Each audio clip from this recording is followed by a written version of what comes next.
This video uses Osmo Mobile 7P as an example to introduce how to use gimbal follow modes. By default, the gimbal is in PTF. Press the M button to switch to PF. FPV, spin shot modes in sequence.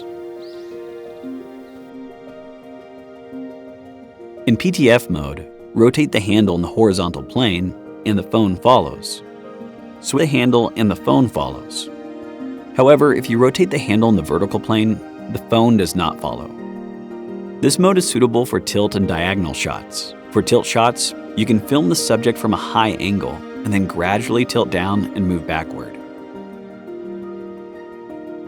In PF mode, rotate the handle in the horizontal plane and the phone follows. However, if you swing the handle or rotate the handle in the vertical plane, the phone does not follow. This mode is suitable for pan and arc shots. When filming a pan shot, position the camera towards the subject and follow alongside. When filming an arc shot, you can circle around the subject with the trigger facing towards the subject.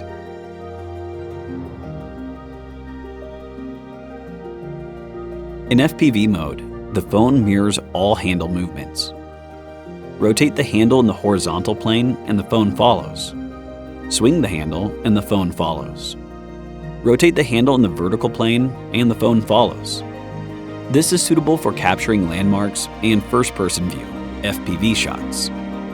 When photographing people, push in and then pull out for a dramatic reveal. In spin shot mode, move the joystick left or right to rotate the phone in the vertical plane. This is suitable for push-in and pull-out shots. For example, you can position the subject in the center of the frame.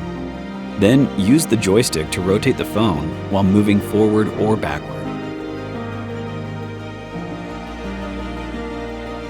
Press and hold the trigger to enter lock mode. In this mode, the phone does not follow handle movements, regardless of whether you rotate the handle in the horizontal or vertical plane, or swing the handle back and forth.